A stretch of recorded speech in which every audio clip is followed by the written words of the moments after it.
아프리카 한 마을에 선교사님께서 복음을 증거하시면서 그 마을 속에 함께 살아가시면서 말씀을 얼마나 잘 가르치시고 훈련시키시고 본이 되셨는지 그 마을이 놀랍게 변화가 되었습니다. 그 마을에는 예전에 그 마을에 덕이 안 되는 범죄 행위하거나 사람들에게 악한 일 한 사람들은 왕따를 시키거나 감옥에 집어넣거나 아니면 비난하거나 공격받아서 그 마을에 살 수 없도록 그렇게 되어진 마을인데 선교사 한 분이 들어가서 복음을 증거하고 예수 그리스도의 사랑을 직접 대하면서 우리가 어떻게 한 가정을 지키고 마을을 지킬 것인가, 우리가 어떻게 우리 자신을 하나님의 사람답게 살도 할 것인가를 가르치고 본을 보이면서 그 마을에는 이상한 풍습이 하나 생겼답니다. 그 마을에 용서할 수 없는 문제가 생기면, 그런 문제를 일으키는 사람이 생기면 예전 같으면 돌 판매질을 당하였다 할지 아니면 정말 손가락질을 받아서 도대체 그 마을에 살 수 없을 정도로 그렇게 왕따를 시키는 그런 마을이었죠. 아니 지금도 우리들 가운데 그러지 않습니까? 그런데 그들에게는 놀라운 풍습이 하나 벌어졌는데, 그런 사람이 생기면 사람들이 그에게 아무 책임도 묻지도 않고 만나는 사람마다 그에게 격려를 한마디씩 던진답니다. 아마 당신 다음에는 잘 될 것입니다. 뭐 그런달지. 그리고 그 사람이 아무리 죄를 저지르다 하더라도 사람이 아무리 죄인이라고 완벽한 죄인은 없지 않습니까? 사람이 아무리 훌륭하다고 완전한 훌륭한 사람은 없지 않습니까? 그럼 그에게 좋은 점들이 있고 예전에 좋았던 일들이 있으면 찾아가서 다 옛날에 참 이런 좋은 일 했지. 의도적으로 문제 있는 사람들이 찾아가 의도적으로 한마디씩 그를 격려하고 아름다운 얘기를 하고 소망의 칭찬을 던지기 시작했답니다. 놀라운 것은 그 마을이 10년, 15년이 지나면서 천국은 아니지만 천국의 냄새를 풍기는 아름다운 마을로 변했다는 것입니다. 사랑하는 여러분, 여러분의 인생을 살아가시면서 여러분이 믿었던 사람에게 배반당했을 때, 또는 여러분이 함께 의지하고 사는 여러분 남편이 실수를 하고 여러분 아내가 실수를 하고 여러분의 자녀가 죄 가운데 넘어지고 쓰러졌을 때, 또는 여러분 이 교회 오셔서 때때로 교회에 실망을 하고 처음에는 교회가 너무 좋아 등록을 했는데 10년, 15년 다니다 보면 여러분 교회는 교회이기 때문에 교회 헛것이 보이고 잘못됨이 보이고, 처음에는 목회자가 괜찮아 보이고 제가 얼굴도 잘생기고 목소리도 좋아 보니까 다 그런 것 같이 말다 보면 저도 인격이 흠이 있고 가르침이 실수가 있고 말이 빠르다 보니까 실수가 많은 사람인데, 이런 그런 문제들이 보이기 시작할 때 여러분 어떻게 행동하십니까?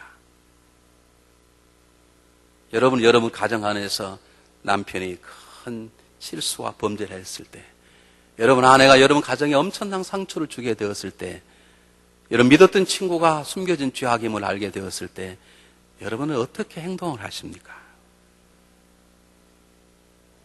오늘 성경 본문은 교회를 세우신 하나님의 역사인데, 우리 그 역사를 통해서 하나님의 어떤 마음인가를 알 수 있고, 그것이 우리가 교회를 세워나가는 딱 끝까지 나가 복음의 증거자가 되어야 될 우리들의 삶의 중요한 도전과 교훈을 주는 말씀을 담겨져 있어서 오늘 말씀을 함께 나누기를 원합니다. 우리 지도를 한번 보겠습니다. 자, 지난번에 아테네가 아덴이라는 곳에까지 왔어요. 이곳에서 복음을 증거를 했는데, 복음 증거보다는 주로 뭘 했다고요? 논쟁과 쟁론을 했어요.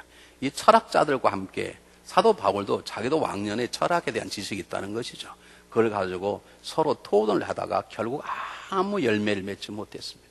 복음을 증거하면, 복음 앞에 항복한 사람 있는가 하면 복음을 증거하면 복음 빛이기 때문에 빛을 거부하는 자들의 적대가 있는데, 저곳에서는 몇 사람 빼고 추종자도 없고 복음을 받아들인 사람도 없고 복음을 향해서 대항하는 적들도 없는, 그냥 조용히 그 수가 끝나버리는 그런 실패를 경험하고 사도 바울이 어디로 옮깁니까? 서쪽으로 약 50마일 정도 60km 떨어진 고린도 교회로, 고린도 지역으로 사도 바울을 하나님이 옮기십니다. 이 아덴이라는 곳은 제가 전에 말씀드렸듯이 학문과 철학의 최고의 도시로서 주로 우상들이 많은 곳이었습니다. 그러나 고린도는 학문과 철학보다는 상업과 교통과 경제 요지로서 돈이 가장 많은 곳이었고, 특별히 저곳에는 성적인 타락이 있는, 어느 도시보다 창녀들이 가장 많았던, 여자들의 대부분의 창녀라고 말할 만큼 성적인 타락한 곳이었습니다. 저곳에는 놀라운 아프로디테를 섬기는 신전이 있는데, 그 신전에는 바로 그 신전을 섬기는 그들을 대상으로 몸을 파는 여인들이 너무 많을 정도로 저곳에는 성적으로 굉장히 타락하게 되었고, 여러분 아시는 것처럼 고린도 교회가 그 물이 들어와서 고린도 교회 안에도 성적인 타락을 경험하는 만큼 아주 죄악이 가득한 곳이었습니다. 그곳에 사도 바울이 갔습니다. 제가 지난주에 말씀드렸듯이 예전에는 말씀을 증거하면 수많은 사람들이 그에게 모이들어 교회가 생기고, 아니면 그를 막는 짱돌이 나를 정도로 핍박자가 생겼는데, 아덴에서는 아무 일도 일어나지 않은 걸 보면서 사도 바울의 마음속에 하나님의 배움을 가르치죠. 그렇다, 나는 앞으로 어떤 일에서 논쟁하지 않을 것이고 오직 십자가만 증거할 것이고, 그것도 내 경력과 내 지식과 내 경험과 내 알의 능력으로 복음을 증거하는 것이 아니라 나를 붙잡아 쓰시는 누구의 힘으로? 성령의 공의 힘으로만 나는 복음을 증거할 것이다 라고 하는 특별한 교훈을 배우고 고린도로 떠나는데, 그도 인간인자라 실패 다음에 마음 앞에 두려움이 있었습니다. 그래서 가자마자 복음을 증거하지 못합니다. 가서 천막을 만들기 시작했습니다. 어떻게 생각하면 바울이 망가진 것 같죠? 그렇습니다. 그가 고린도에 갔을 때 그는 심히 두렵고 떨렸다고 고린도전서 2장 2절에 말합니다. 내가 너희 가운데 거할 때에 두려워하여 심히 떨었노라. 사람이 한 번 실패하면 또 실패할까 두려운 마음이 생기듯이 사도 바울이 처음에 고린도 왔을 때는 그런 떨림이 있었습니다. 자기가 가지고 있는 청반부터 기어서 먹을 걸 구하려고 아마 그렇게 시작했던 것 같아요. 근데 하나님은 이러한 바울을 그냥 내비두지 않으시고 바울을 세우시고 격려하셔서 탁월한 하나님의 진정한 복음 증거자로 고린도에서 세우십니다. 우리 같았으면 한 번쯤 사도 바울에게 너의 잘못을 알겠냐? 정신 똑바로 치고 살아라. 그렇게 말할 만하잖아요. 우리 헌금 기도 하잖아요. 신명기 장로님 헌금 기도 하시잖아요. 헌금 기도는 무슨 기도만 해야 돼요? 헌금 기도만 하셔야 돼요.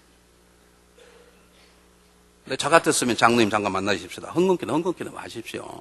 성가대 이런 거 하지 말고 위험하지 말고 이렇게 말할 수 있을 만한데, 하나님은 가만히 계시고 하나님의 방법으로 사도 바울을 새롭게 세우기 시작하신 것입니다. 여러분 그렇습니다. 우리 사람에게는 때때로 믿음 안에 살아가는 삶의 실패나 패배가 때때는 우리를 두렵게 할 수 있는 사건이 될 수 있지만, 여러분 하나님과 함께한 사람은 꼭 기억하시기 바랍니다. 우리는 그 일로 인해서 절대 쓰러지지 않습니다. 오히려 우리는 패배와 망가짐과 어려움 통해서 우리를 도우시는 하나님의 손길을 경험하게 될 것이고, 오히려 그런 것들이 우리를 더 성숙케 하는 하나님의 은혜를 경험하는 계기가 되기 때문에, 여러분 사랑하는 삶 가운데 지금 어려움 가운데 있습니까? 여러분 일주일 내내 고생했는데 삶의 열매가 없습니까? 정말 땀 흘려 수고하고 기도했는데 하나님의 응답이 없으십니까? 오히려 망가졌다고 생각하십니까? 그럼 그 자리에 찾아오셔서 여러분을 세우시고 격려하시는 하나님의 계심을 믿으시기를 주님의 이름으로 축복해 드립니다. 하나님은 쓰러지고 넘어진 자의 자리에 오셔서 오히려 그 자리에 그를 통해서 하나님은 그 기회를 통해 그를 더 겸손케 하고 더 성숙케 하시는 하나님의 종들로 세우시기 때문에, 어쩌면 우리들에게는 패배와 때때로 당하는 난감한 실패가 우리에게는 우리를 새롭게 세우는 가장 좋은 명약이 보약이 될 수 있음을 놓쳐서는 안 됩니다. 우리 성경을 잘 아시는 목장 아시죠? 형들에게 배반받아서 노예가 돼버린 자리에 낙망했던 요셉을 하나님은 그냥 두지 않고 찾아가셔서 그를 돕습니다. 성추행이 나는 억울한 누명을 쓰고 죽음의 감옥에 갇혔던 요셉을 하나님 찾아가셔서 그의 마음을 지켜주십니다. 요즘 세상 사람처럼 쉽게 자살하지 않도록 그의 마음을 지켜주시고, 그리고 때가 되면 그를 애굽의 지도자로 세워주십니다. 모세는 어떻습니까? 모세는 살인자입니다. 그가 성격이 얼마나 급했으면 사람을 때려서 죽입니까? 그런 살인자의 꼬리표를 달고 광야에 40년 동안 묶여서 아무것도 못하는 가장 무능한 자리에 섰을 때, 하나님 그곳에 와서서 그의 살인자는 꼬리표를 띄고 이스라엘의 지도자로 그를 다시 세워주셨습니다. 예수님 어떤 분이십니까? 부활을 가신 예수님, 능력 예수님을 알지 못한 채 출행랑을 쳐서 우리 이제 예수님을 버렸으니 돈이나 벌고 살자고 저녁내 그물을 던지며 돈을 꿈꾸었던 그 빈 그물을 채워주시고, 그리고 그들을 다시 예수 그리스도의 위대하고 자랑스러운 제자의 자리에 서도록 회복시켜 주십니다. 이게 하나님의 방법입니다. 이게 하나님의 마음입니다.